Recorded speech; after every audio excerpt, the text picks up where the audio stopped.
CNews est dans le viseur de l'Arcom, l'autorité de régulation de l'audiovisuel.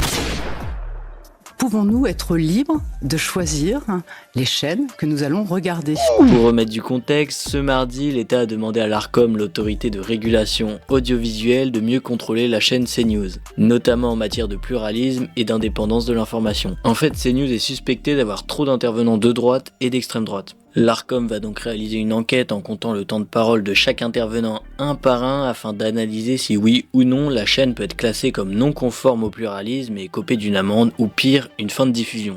Mais enfin, ça va pas! Évidemment, cela a très peu de chances d'arriver.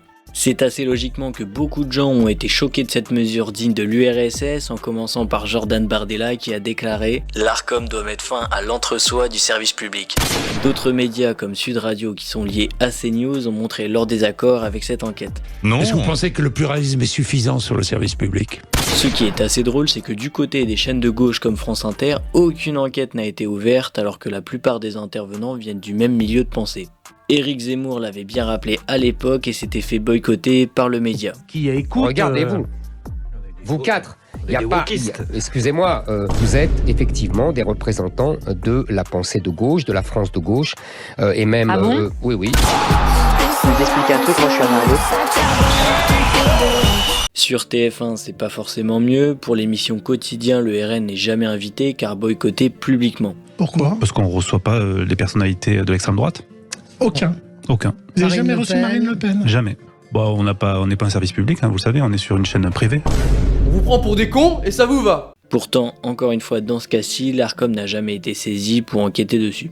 On voit bien qu'il y a une forme d'hypocrisie sous couvert de bien-pensance dans l'objectif de freiner l'ascension du RN ainsi que CNews afin de limiter la casse pour les européennes et pourquoi pas les élections présidentielles de 2027. C'est d'ailleurs ce que rappelle Jean Messia assez justement. Donc c'est une liberté d'expression qui est à géométrie variable. Si vous êtes à droite, et encore pire si vous êtes à l'extrême droite, bah là votre liberté d'expression, on va aller la chercher, la surveiller de manière extrêmement pointilleuse et tatillonne. Le pire dans tout ça, c'est que CNews invite des personnes de gauche mais elles refusent de s'y rendre par peur de se faire déboulonner en plein direct car trop faible en argumentation ou en débat. C'est notamment le cas de la secrétaire générale de la CGT qui refuse de se rendre sur le plateau de CNews.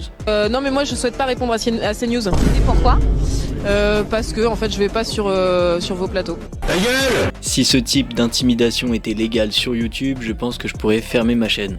Personnellement, je trouve la situation complètement lunaire, donc n'hésite pas à donner ton avis en commentaire et tu peux également t'abonner pour me soutenir, ça m'aide énormément.